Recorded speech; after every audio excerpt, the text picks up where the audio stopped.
سیدہ عائشہ صدیقہ رضی اللہ تعالی عنہا پہ جب تہمت لگی، اتنا بڑا الزام لگا امہات المؤمنین پہ، عصمت رسول پاک پہ، تو جب سب سے پہلے بی بی کو خبر ملی کہ آپ پر یہ الزام لگا ہے تو بی بی کی زبان سے نکلا حسبنا اللہ ونعم الوکیل۔ تو اس لیے علماء نے اس پر بڑی کتابیں لکھی ہیں، القول الجمیل فیما جاء فی فضل حسبنا اللہ ونعم الوکیل۔ تو ہر مصیبت میں اور ہر مشکل میں، ظاہری مشکلات، باطنی مشکلات، دنیاوی مشکلات، نوکری کی مشکلات، دشمنوں کی مشکلات، اگر اس کو آدمی یقین کامل سے پڑھے تو اللہ تبارک و تعالیٰ کی رحمت سے، کیونکہ جس نے پڑھا ہے اس کی اللہ نے مشکل حل فرما دی ہے۔ اس لیے علماء نے لکھا ہے کہ یہ کلمہ مبارک ایک اکسیر ہے، یعنی ایک ایسا ہے کہ جس چیز کو لگاؤ سونا بنا دے، لیکن شرط یہ ہے کہ اس پر ایقان ہو، ایمان ہو، یقین ہو، اور پھر پڑھنے کے لیے کوئی حد نہیں، وضو ہے نہیں ہے، ڈیوٹی پہ ہیں آپ، چل رہے ہیں، گھر میں ہیں، بیٹھے ہیں، جب یاد آیا تو پڑھ لیا۔ اور جس مشکل کے لیے پڑھیں گے اللہ کی رحمت سے، فانقلبوا بنعمت من اللہ وفضل لم یمسسہم سوء، اللہ نے فرمایا کہ جب میرے مدنی کے صحابہ نے اس کلمے کو پڑھا تو ہم نے پھر ان کو نعمتوں کے ساتھ واپس لوٹایا، ان کو ذرا سی بھی پھر ہم نے تکلیف نہیں پہنچنے دی۔ تو اللہ تبارک و تعالیٰ کے یہ کلمہ مبارک بی بی کی زبان سے بھی علماء نے لکھا ہے کہ نکلا اور بی بی واپس آ گئی۔ اب بڑا تفصیل کا واقعہ ہے کہ بی بی آئیں، پھر چھوٹا بچہ ہے، اور یعنی اندازہ کریں آپ کہ کتنا خوف و خطر ہے۔ تو شام جب ہونے لگی تو ہر طرف سے جنگلی درندوں کی آوازیں، کہیں سے شیر، کہیں سے بھگیاڑ، کہیں سے کچھ، کہیں سے کچھ، جنگلوں کی درندوں کی آوازیں آ رہی ہیں، اور چھوٹا سا بچہ ہے، چھوٹی سی مشکیزہ ہے، کچھ ستو ہے، کچھ چنے ہیں، یہ آپ کا سارا زاد سامان ہے اور زاد راہ ہے۔ تو مورخین نے لکھا ہے کہ بی بی صاحبہ شام کو جب اندھیرا چھا گیا تو ایک لکڑی لے کے کھڑی ہوئیں، اور انہوں نے سارے علاقوں کی طرف توجہ کر کے خطاب کیا کہ اے جنگل کے درندوں، یہاں انسان تو کوئی نہیں جن کو میں خطاب کروں، لیکن ایک بات یاد رکھ لو کہ میں ایک اللہ کے نبی خلیل کی بیوی ہوں اور اسماعیل کی اماں ہوں۔ تو کہتے ہیں کہ فوری طور پر اب بی بی صاحبہ کی آواز سنتے ہی تمام جانور خاموش ہو گئے، اور اس کے بعد بلکہ یہ اظہار ہونے لگا کہ مختلف مقام پہ جانور بیٹھ گئے اور خاموشی کے ساتھ، یعنی جو یہ واضح کرنے لگے کہ بی بی صاحبہ ہم حملے کے لیے نہیں آئے، ہم تو پہرے کے لیے آئے ہیں، کیونکہ اس کی وجہ تھی کہ یہ وہ مسعود وجود تھا، یہ وہ مسعود بچہ تھا جس کی نسل میں پیدا ہونا تھا حضرت محمد الرسول اللہ صلی اللہ علیہ وعلا آلہ واصحابہ وسلم تسلیما کثیرا کثیرا۔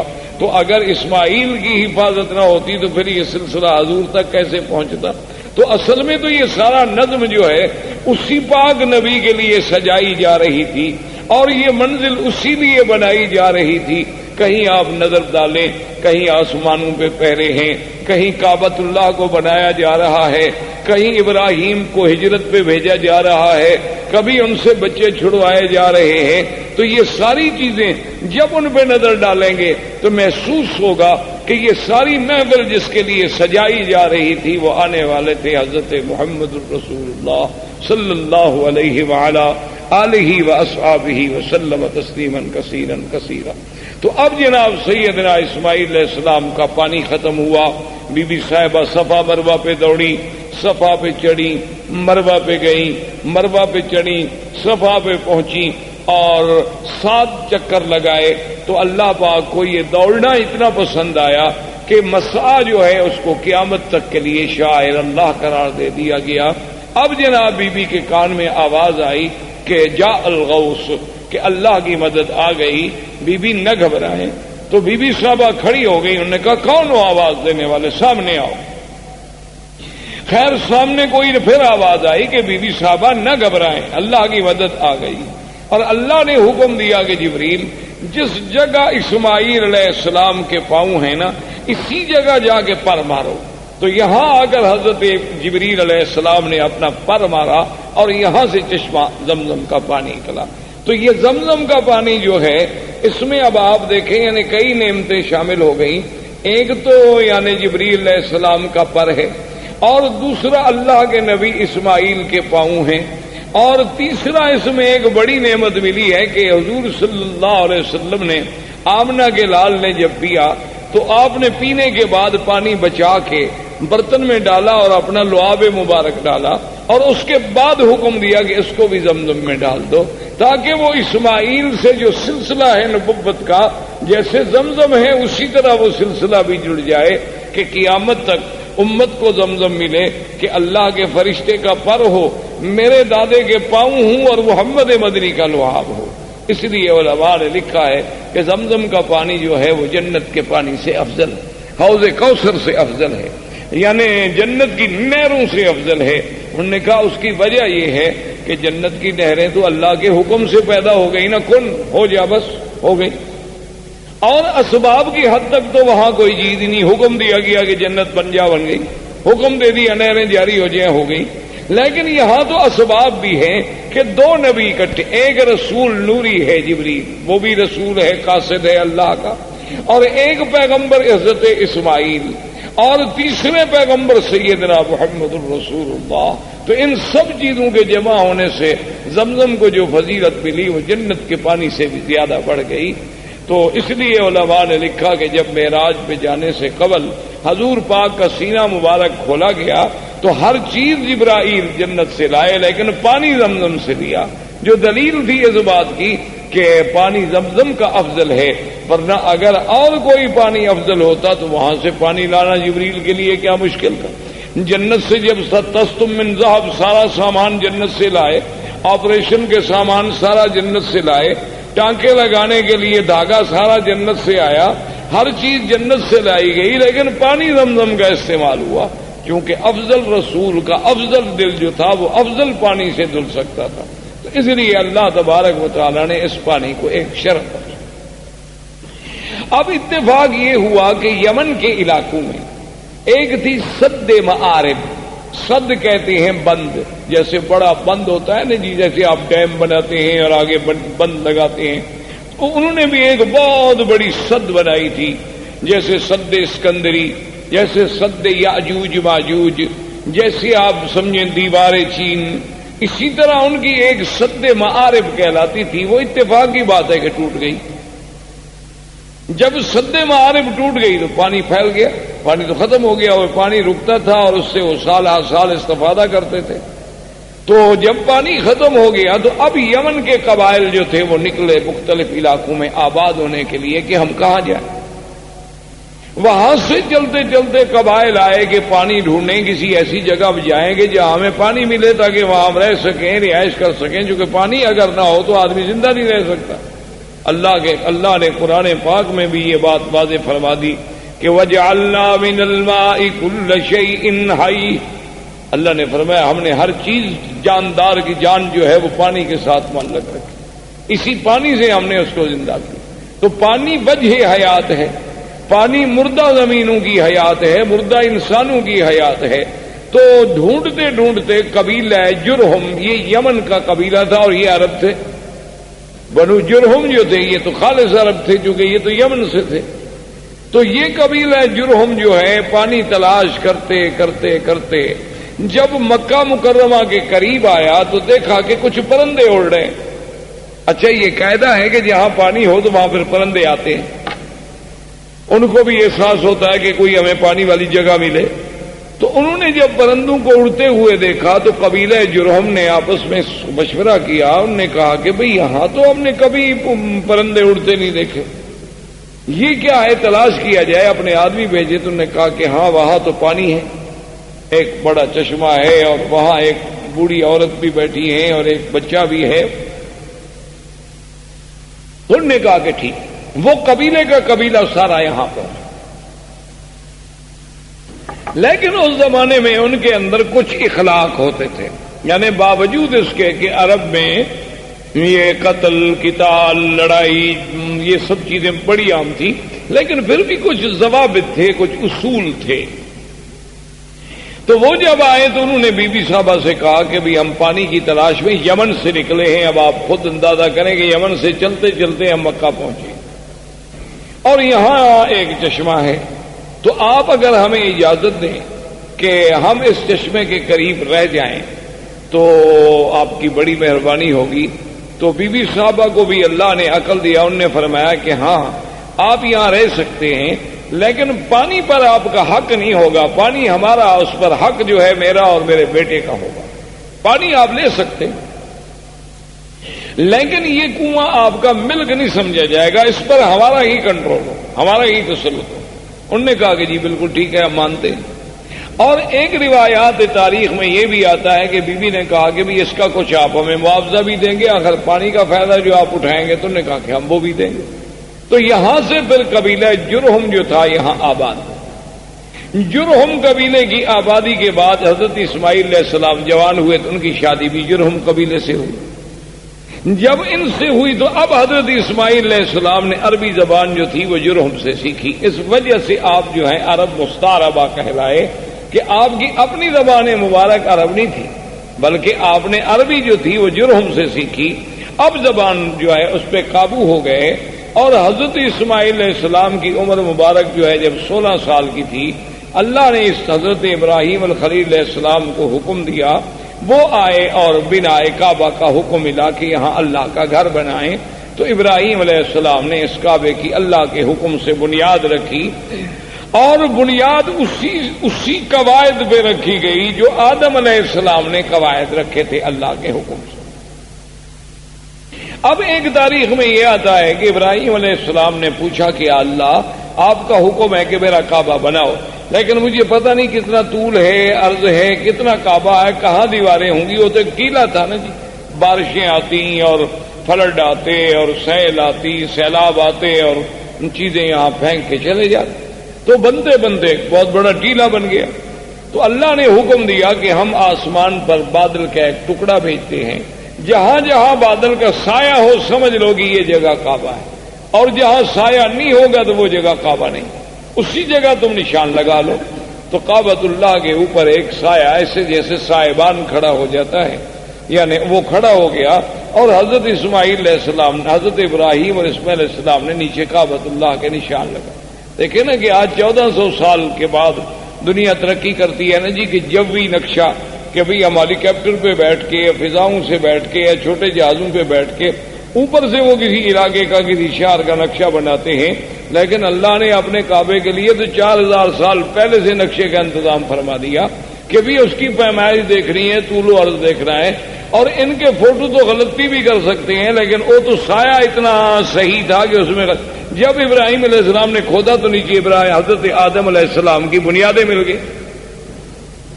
تو اس پر وہ کعبۃ اللہ کی جو ہے وہ تعمیر۔ اب جو مقام ابراہیم ہے اس کے بارے میں دو چیزیں ملتی ہیں ہمیں تاریخ۔ ایک تو صحیح روایات جو ہیں وہ یہ ہیں کہ جب دیواریں اونچی ہو گئی تو اب ابراہیم علیہ السلام کے لیے مشکل تھا نا جی کہ اوپر پہاڑ پہ دیواروں پہ چٹانوں پہ کیسے پہنچائیں، کیسے پتھر کیسے لگائیں، نیچے والے تو اٹھا اٹھا کے رکھ دیے نہیں، لیکن جب جگہ اونچی ہو گئی تو ضرورت تھی نا کہ کوئی ایسی چیز ہو جو ہمیں اوپر لے جائے۔ اب اس کے لیے ضرورت یہ تھی کہ درخت کاٹے جائیں، لکڑیاں کاٹی جائیں، پھٹے بنائے جائیں، ان کو باندھا جائے اور کھڑے ہونے کا ذریعہ بنے۔ تو اللہ نے حکم دیا کہ ابراہیم الخلیل یہاں ایک پتھر ہے، اس پتھر پہ تم کھڑے ہو جاؤ اور یہ تمہارے حکم کے ہم نے تابع کر دیا ہے، اس کو آپ حکم دیں گے یہ اونچا ہو جائے گا، اور حکم دیں گے تو خود بخود یہ نیچے چلا جائے۔ یعنی آپ دیکھیں نا آج کرینوں کے جو تصور ہیں، مشینری کے جو تصور ہیں کہ آپ کے بٹن سے ضرورت کے مطابق اوپر ہوں گی نیچے ہوں گی، لیکن اللہ تبارک و تعالیٰ کی کمال قدرت دیکھیں اور انبیاء کے معجزات دیکھیں کہ نہ تو کوئی مشینری لگائی گئی، نہ وہاں کوئی موٹر لگائی گئی، نہ کوئی بجلی کا انتظام کیا گیا، بس پتھر کو حکم دے دیا کہ جو میرا نبی کہتا ہے مانو، پتھر تابع ہو گیا، بات ختم ہو گئی۔ اللہ تبارک و تعالیٰ چاہے تو داؤد علیہ السلام کے پتھر تابع کر دیں، اللہ چاہے تو ابراہیم علیہ السلام کے تابع کر دیں، تو ابراہیم علیہ السلام کھڑے ہو جاتے، پتھر اوپر ہو جاتا، پھر نیچے ہو جاتا، اور اس پر حضرت ابراہیم علیہ السلام کے قدموں کے نشان پڑ گئے۔ ویسے آپ کو بھی کبھی دھوکہ ضرور لگا ہوگا، آپ جب دیکھتے ہوں گے مقام ابراہیم کے پتھر کہ بھئی اتنا چھوٹا پاؤں اور اندر کیسے پورا چلا گیا. یہ پورا اندر نہیں تھا، یہ تو اصل میں یہ ہے کہ یوں پتھر تھا نا، تو آپ نے جب پاؤں رکھا تو پاؤں کا نشان لگ گیا اندر تھوڑا سا. یہ بعد میں تو ہم نے چوم چوم کے چاٹ کے الحمدللہ اس کو نیچے پہنچایا. یہ ہماری اپنی مہربانیاں ہیں. یعنی باقی جو ہم نے محنت کی ہے نا، جو روزانہ ہاتھ جو لگاتے رہے ماشاءاللہ، جیسی حضرت سلمان فارسی رضی اللہ تعالیٰ عنہ کے باغ میں جو کھجوریں تھیں تو ہمارے حاجیوں نے ماشاءاللہ ان کو سینے لگا لگا کے کھجور آدھی ختم ہو گئی، اور نتیجہ یہ نکلا کہ آخر وہ کھجوریں بوسیدہ ہو گئیں اور وہ گر گئیں. تو ہماری قوم تو ان چیزوں کی ماشاءاللہ بہت ماہر ہے. اللہ تبارک و تعالیٰ کی مہربانی ہے کہ وہ جناب اس نے جو ہاتھ لگانا شروع کیا اور یوں چاٹنا شروع کیا. دیکھا نہیں کہ کڑے جن میں غلاف کعبہ باندھا جاتے ہیں ان کو ہر 2 سال کے بعد بدلنا پڑتا ہے، یہ اس کو بھی پکڑ کے ہلا رہے رہتے ہیں اور وہ بھی گھس جاتے ہیں وہاں، کیونکہ ہر وقت جو ایک آدمی نے پکڑا ہوا ہو تو کیا کرے آدمی. تو بہرحال تو مقام ابراہیم اس پتھر کا نام. اچھا اللہ کی شان دیکھیں، یہ مقام ابراہیم جہاں اب ہے یہاں نہیں تھا. یہ مقام ابراہیم جو ہے بالکل کعبۃ اللہ کی دیوار کے ساتھ تھا، کیونکہ یہ تو تعمیر میں کام لگایا گیا ہے جی، اور تعمیر کے بعد وہیں اس کو چھوڑ دیا گیا. اس کو دور لانے کی تو کوئی وجہ ہی نہیں تھی. اب بھی آپ نے دیکھا ہوگا کعبۃ اللہ کے دروازے کے پاس اگر آپ دیکھیں نا تو بنیادوں پر ویسے پتھروں کے تھوڑے تھوڑے نشان ہیں. دراصل یہ وہ مقام ہے جہاں جبریل علیہ السلام نے کھڑے ہو کر حضور کو نماز پڑھائی. یہ مقام امامت جبریل علیہ السلام ہے. کعبۃ اللہ کا دروازہ جہاں ختم ہوتا ہے تو نیچے آپ ذرا بنیاد پر نظر ڈالیں تو وہاں آپ کو ایسے 4-5 ٹکڑے پتھروں کے عجیب عجیب سے لگے ہوئے نظر آئیں گے اس کی بنیاد میں. تو یہ وہ جگہ ہے جہاں سیدنا آقا انعامدار سرکار دو عالم صلی اللہ علیہ وسلم کو جبریل نے نمازیں پڑھائیں، 5 اول وقت میں اور 5 آخر وقت میں. تو یہ بھی وہ نشان جو تھا رکھا گیا. اچھا اسی کے ساتھ اب تو مطاف مبارک کو ٹھیک کیا گیا. پہلے آپ نے دیکھا ہوگا چھوٹا سا ایک نشان لگتا تھا کہ جیسے یہاں کچھ جگہ نیچی ہے، تو یہ وہ جگہ تھی جہاں کعبۃ اللہ کے لیے مٹی اور گارا بنایا جاتا تھا کعبۃ اللہ کی دیواروں کو لگانے کے لیے.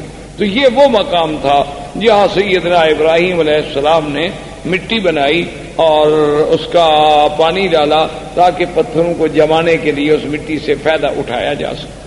اچھا اب خدا کی شان ہے کہ جہاں کا موجودہ حالت میں مقام ابراہیم ہے اس کی وجہ یہ ہوئی کہ ایک دفعہ سیل آئی بڑی زبردست، سیل فلڈ سیلاب وہ آیا اور وہ مقام ابراہیم کو بہا کے لے یعنی اتنا دور کر دیا اس پتھر. تو اب صحابہ اکٹھے ہوئے کہ بھی اس کا کیا حل کیا جائے، اس کو وہاں لے جائیں جہاں اپنے اصل مقام پہ تھا، یا اس مقام ابراہیم کے حجر ابراہیم کو ہم یہاں رہنے دیں. اب یہاں پہنچ گیا تو صحابہ نے مشورہ کیا بھی وہاں لے جانے سے کعبۃ اللہ کے طواف کرنے والوں کو رکاوٹ بنے گی، کیونکہ وہ دیوار سے تھوڑے فاصلے پر تھا. اگر یہاں دور ہو گیا تو اچھی بات ہے، کافی درمیان میں فاصلہ ہے. اس وقت تو تصور اتنے لوگوں کا ہوتا تھا نا جی. یہ تو بعد میں الحمدللہ اللہم زد فزد کہ ہر سال اللہ کی رحمت سے عدد جو ہے بڑھتا جا رہا ہے اور انشاءاللہ قیامت تک بڑھتا چلا جائے گا. تو اس جگہ تو صحابہ کا مشورہ یہ طے ہو گیا کہ اب اس کو نہ چھیڑو، اب اس کو اسی جگہ رہنے دو، ورنہ ہر دور میں جو بھی آئے گا اس کو تبدیل کرے گا. کوئی کہے گا یہاں کر دو، کوئی کہے گا یہاں لگا دو، جہاں اللہ نے پہنچا دیا اسی جگہ رہے. لیکن آپ حیران ہوں گے، حکمت دیکھیں خدا کی. آج بھی ہمیں تواریخ سابقہ، تاریخ عالم کو جب آپ کھولیں تو ان میں یہ باتیں ملتی ہیں کہ بعین ہی اسی جگہ ابراہیم علیہ السلام جب کعبۃ اللہ بنا رہے تھے نا تو یہاں کھڑے ہو کر دیوار کو دیکھتے تھے کہ دیوار سیدھی ہے کہ نہیں، کیونکہ ان کے پاس کوئی آلات تو تھے نہیں اور نہ پہلے زندگی میں کبھی عمارت بنائی تھی. وہ تو اللہ کا حکم تھا نا کہ تعمیر کر دو. تو یہی جگہ تھی، وہ پتھر سے اتر کے آتے نا جیسے آپ مکان بنا رہے ہو تھوڑا دور کھڑے ہوں گے نا دیوار کے قریب تو آپ نہیں کھڑے ہوں گے. وہ آگے دیکھتے بھی دیوار ٹھیک ہے، پتھر ٹھیک ہے، کوئی پتھر آگے کوئی پتھر پیچھے تو نہیں. تو اللہ کو بھی وہی جگہ منظور تھی کہ سیلاب بھی آیا تو اس پتھر کو اسی جگہ لے آئے، ورنہ وہ چاہتا تو یہاں سے دور لے جاتا. لیکن اللہ تبارک و تعالیٰ کی شان ہے تو وہ دونوں مقام ابراہیم بن گئے. واتخذوا من مقام ابراہیم مصلی. ایک تو اس سے مراد وہ پتھر، اور ایک اس سے مراد وہ مقام جہاں ابراہیم علیہ السلام کھڑے ہو کے کعبۃ اللہ کی عمارت کو دیکھا کرتے تھے. تو اللہ تبارک و تعالی نے اس جگہ کو بھی یعنی اتنی بڑی عظمت بخشی، اتنی بڑی شان بخشی کہ وہ قیامت تک کے لیے قرآن میں آیا اور مصلی خلیل، مصلی حبیب سیدنا محمد الرسول اللہ صلی اللہ علیہ وسلم جو ہے بن گیا. اب یہ سیدنا ابراہیم علیہ السلام نے کعبہ بنایا، اللہ نے ندا کا حکم دیا کہ کعبہ بن گیا ہے، لوگوں کو حج کے لیے پکارو. تو اس ندا میں بھی اقوال ہے. بعض علماء فرماتے ہیں اسی حجر ابراہیم پہ کھڑے ہو کے ابراہیم علیہ السلام نے ندا دی. بعض علماء فرماتے ہیں کہ جبل ابی قبیس، یہ جو پہلا جس قریب پہاڑ ہے نا جس پہ محلات ہیں، یہ پہاڑ ابی قبیس جو اور اللہ کی شان ہے. کعبۃ اللہ اول بیت، یہ دنیا میں سب سے پہلا گھر، اور ابی قبیس اول جبل وضع فی الارض، یہ دنیا کے پہاڑوں میں سب سے پہلا پہاڑ ہے جو زمین پہ رکھا گیا. تو ابھی قبیس پہ کھڑے ہوئے. اور ایک روایت میں ہے کہ حضرت ابراہیم علیہ السلام عرفات میں جا کے عرفات کی پہاڑی پہ کھڑے ہو کے آپ نے ندا دی. ایک روایت یہ بھی آتی ہے. تو وہاں سے اللہ نے ان کی ندا کو پوری دنیا میں کائنات میں پہنچا دیا. تو اب ابراہیم علیہ السلام تشریف لے گئے، حضرت اسماعیل علیہ السلام یہاں رہے، حضرت اسماعیل علیہ السلام کی شادیاں ہوئیں. اس طریقے سے اللہ تبارک و تعالی نے سرزمین کو آباد کیا، اور اس پورے علاقے میں ما سوائے دین توحید کے اور کوئی دین نہیں تھا. یعنی سب لوگ جو تھے وہ ملت ابراہیم، سب لوگ جو تھے وہ دین ابراہیم پہ تھے، اور کوئی شرک نہیں، کوئی بے دینی نہیں، کوئی احداث نہیں، کیونکہ ان علاقوں کو تو دین ملا ہے. اسی وجہ، یہی تو وجہ تھی نا کہ ہر آدمی یہ کہتا تھا کہ میں ملت ابراہیم پہ ہوں. یہودیوں کا بھی دعویٰ کہ ہم ملت ابراہیم، نصرانیوں کا دعویٰ کہ ہم ملت ابراہیم، مشرکین مکہ کا دعویٰ کہ ہم ملت ابراہیم پہ. آخر اللہ نے ارشاد فرمایا ما کان ابراہیم یہودیا ولا نصرانیا ولکن کان حنیفا مسلما وما کان من المشرکین. اللہ نے فرمایا کہ ابراہیم نہ تو یہودیت پہ تھے نہ نصرانیت پہ، وہ تو بالکل ساری دنیا سے مائل ہو کے دین اسلام، دین حق پہ چلنے والے، اور نہ وہ مشرکین میں سے تھے. تو یہ سارا دین جو تھا دین توحید تھا، ملت ابراہیمی تھی. سب سے پہلے عمرو ابن لوہی ایک شخص تھا، وہ مکے کا سردار تھا اور بہت بڑا سردار. یعنی اس کی بات جو تھی نا جی مکے میں اور قبائل میں اور حول مکہ ایسے مانی جاتی تھی کہ اس کی بات کے ٹالنے کا کسی کو کوئی تصور بھی نہیں. تو عمرو ابن لوہی جو ہے یہ وہ آدمی ہے جو حاجیوں کو بڑی خدمت کرتے، ان کو زمزم پلاتے. صرف زمزم خالی نہیں بلکہ اس میں اصل ملا کے، شہد ملا کے پلاتے تھے حاجیوں. تو یہ عمرو ابن لوہی جو ہے یہ شام کے علاقے میں گیا تجارت کے لیے. تو وہاں اس نے ایک قوم تھی عمالقہ. عمالقہ قوم کو دیکھا کہ ان کے پاس بت ہیں اور مختلف شکلیں ہیں، کوئی مردوں کی، کوئی عورتوں کی، مختلف خوبصورت قسم کے، کوئی چاندی کے، کوئی سونے کے، کوئی لکڑی کے، کوئی مٹی کے. تو اس نے ان سے پوچھا بھی یہ کیا ہے؟ تو عمالقہ نے ان سے کہا کہ بھی یہ ہمارے خدا ہیں، آلہہ ہیں. اصل تو خدا وہی ہے بڑا، لیکن اس کو تو ہم نہ دیکھ سکتے ہیں نہ اس سے ہم بات کر سکتے ہیں. تو آدمی کا کم سے کم مرکز محبت، مرکز نظر، مرکز توجہ کوئی ایسا تو ہو جو ہمیں نظر آئے. وہ تو ہمیں نظر بھی نہیں آتا. تو اس لیے یہ چھوٹے چھوٹے خدا ہیں. جب ہم مشکل میں ہوتے ہیں تو ہم آ کر ان کو پوجتے ہیں، ان کی عبادت کرتے ہیں، اور پھر ان کی عبادت سے جن کی یہ تصویریں ہیں، تماثیل ہیں، وہ ہم سے خوش ہوتے ہیں، وہ اللہ میاں کو کہہ دیتے ہیں تو ہمارا کام ہو جاتا ہے. تو یہ اصل میں چھوٹے چھوٹے ہم نے آلیہ بنا رکھے ہیں اپنے اپنے تصورات کے مطابق. اصل میں وہ آلیہ کی ابتدا جو ہے یعنی وہاں عمالقہ میں کہاں سے آئی؟ نوح علیہ السلام کے زمانے سے.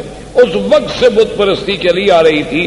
اور وہ بت پرستی کیسے آئی تھی کہ جب کوئی اللہ والا فوت ہو گیا تو اس کے پہلے فوٹو بنائے گئے، محبت کے لیے گھر میں رکھا گیا، پھر آہستہ آہستہ اس پہ پھولوں کے ہار لٹکائے گئے، پھر پرنام کیا گیا اور آخر میں سجدے شروع ہو گئے. ابتدا وہاں سے شروع. جیسے آج کل آپ دیکھتے ہیں مسلمانوں کے بھی گھروں میں بھی یہ مرشد کا فوٹو ہے، ماشاءاللہ صبح اٹھ کے زیارت فرماتے ہیں. اسی طرح بہت سارے لوگوں نے قرآن شریف کے پہلے صفحے پر اپنے مرشد کا فوٹو رکھا ہوتا ہے کہ جب تلاوت قرآن کرنی ہو تو پہلے مرشد کے فوٹو کی زیارت کرتے ہیں، بوسہ دیتے ہیں، آنکھوں سے لگاتے ہیں، پھر وہ فوٹو حکم کرتا ہے قرآن پڑھو تو پڑھتے ہیں، اگر حکم نہ کرے تو قرآن بند کر کے رکھ دیں گے، چونکہ چلنا تو مرشد کے حکم پر ہے نا، اگر وہ ہمیں حکم دیں گے تو اس طرح امالقہ میں یہ بھی بت پرستی داخل ہو گئی. تو عمرو بن لوہی کے دماغ میں پتہ نہیں کیا آئی کہ ایک نئی چیز ہے، تو اس نے کہا اچھا بھی ایک دو بت مجھے بھی دو تاکہ میں ان کو مکے میں لے جاؤں اور ہم بھی ادھر کعبۃ اللہ میں رکھیں گے. تو سب سے پہلا بت جو عمرو بن لوہی لے کے آیا وہ حبل تھا، اس کا نام تھا حبل. وہ جب لے کے آیا حبل کو یہاں رکھا اور سارے مکے والوں کو بلایا کہ بھئی یہ تو ہمیں خدا مل گیا ہے، ایسے پہلے تم خالی گھر میں عبادت کر رہے تھے، خدا تو نہیں تھا، تو اب سب اس کی عبادت کیا کریں. تو لوگوں نے اس کی عبادت کرنی شروع کی. اس نے باقی قبائل کو بلایا، پھر ہر قبیلے کے لیے خدا بنتا چلا گیا، کو بنو ثقیف کا، کو بنو حذیل کا، کو بنو خزاعہ کا، کو قریش کا، کو بنو ہاشم کا، سب خدا بناتے گئے. اور پھر اس نے لوگوں سے یہ بھی کہہ دیا، اس نے کہا کہ دیکھو یہ بت تو بناؤ، خدا تو بناؤ، لیکن یہ شرط ہے کہ مٹی ہمارے اس شہر کی ہو، یعنی پتھر یہاں سے لو، مٹی بھی یہاں سے لو، پھر اس سے بناؤ، ہر مٹی سے نہ بناؤ، چونکہ یہ تو اللہ کے گھر کی مٹی ہے نا، یہ تو مبارک مٹی ہے. یہ چیزیں جو ہے نا جی اس کے دماغ میں آئیں. اس لیے حضور پاک نے فرمایا تھا کہ اول من بدل الدین عمرو بن لوہی، سب سے پہلے اللہ کے دین میں تحریف کرنے والا، بدلنے والا اور شرک کی ابتدا کرنے والا سرزمین مکہ میں جو تھا تو عمرو بن لوہی. اور حضور نے یہ بھی ارشاد فرمایا کہ انی رأیت، فرمایا میں نے مجھے دکھایا گیا ہے کہ یہ جر امعاہ فی النار، کہ وہ اپنی آنتیں جو ہیں جہنم میں گھسیٹتا ہوا جہنم میں چل رہا ہے. تو یہ وہ پہلا شخص تھا جس سے بت پرستی کی ابتدا. اس نے آرڈر کر دیا کہ بھئی کوئی آدمی بت بنائے، ہر قبیلہ بت بنائے، لیکن وہ بت مکے کے پتھروں سے ہو. اور دوسری بات یہ ہو گئی، اس نے حکم کر دیا کہ ہر قبیلہ جو بت بنائے اپنا ایک بت جو ہے وہ یہاں رکھے، یعنی ہم اس قبیلے کو شرف دیں گے کہ تمہارا خدا جو ہے وہ کعبے میں موجود ہے، اور اگر اس قبیلے سے لڑائی ہو جاتی تو اس کے خدا کو بھی نکال دیتے تھے کہ بھئی اب تمہارا خدا یہاں نہیں رہ سکتا، تمہارا ہمارا جھگڑا ہے. تو اس طرح جناب یہ ہوا، حتیٰ کہ بڑا عجیب واقعہ ہے کہ ایک شخص سفر پہ گیا تو اس کو وہ اپنا بت جو تھا وہ بھول گیا اور مکہ مکرمہ سے پتھر اٹھانا بھی بھول گیا. اب راستے میں اس کا دل ہوا کہ میں اپنے خدا کی پوجا کروں، اپنے بت کی پوجا کروں، اپنے صنم کو پوجوں. تو اب اس نے کہا بھی میں کہاں سے بناؤں، وہ تو میں مکہ سے تو پتھر لایا نہیں. جیسے ہمارے روافض نے بھی آپ نے دیکھا ہے، ان کا بھی ایک مٹی کا ایک ایسے ٹھیلا گول سا بنا ہوتا ہے، وہ سجدے میں وہی استعمال کرتے ہیں. وہ کہتے ہیں یہ قرب و بلا کی مٹی ہے، تو وہ مقدس مقام کی مٹی ہے، اس کے بغیر ہمارا سجدہ نہیں ہوتا. کیونکہ حضرت حسین نے شہید ہوتے وقت اسی پہ سجدہ کیا تھا، تو لہذا وہی مٹی لے کے وہ ہر جگہ چلتے ہیں، اس کو بنایا ہوتا ہے، وہ سامنے رکھیں گے اور اسی پہ وہ اپنا سجدہ کریں گے، باقی کسی جگہ کے لیے ان کا سجدہ نہیں ہوتا. اللہ نے ہمارے لیے پوری دنیا پاک کی، انہوں نے جناب تنگ کرتے مشرکین مکہ نے کہا مکے کے پتھروں کا بت بناؤ، انہوں نے کہا کربلا کا بناؤ. تو بہرحال اللہ رحمت فرمائے. تو اب جناب یہ ہوا کہ اس بندے کو سوچ آئی کہ میں کیا کروں. اس نے کہا کہ میرے پاس کھجوریں البتہ تھی سفر میں، اور تو کوئی خوراک نہیں ہوتی تھی، تو میں نے کھجوروں کو اکٹھا کیا اور کھجوروں کو جیسے میرا بت تھا نا اس کی شکل کا ایک بت کھجوروں سے بنایا. کھجوروں سے اس کی گٹھلیاں نکال دی اور کھجوروں کو معجون کی شکل دے کر میں نے اس کا بت بنا دیا اور اس کی پوجا کرنی شروع. اس کی عبادت کرتا رہا، لیکن کہتے جب بعد میں بھوک لگی تو خدا کو کھا گیا، اور میں کیا کرتا. وہ کہتے آخر میرے پاس کوئی حل نہیں تھا. السلام علیکم ورحمۃ اللہ وبرکاتہ. Good sound an Islamic mobile CDs and audio cassette center. Phone number 9391 007769.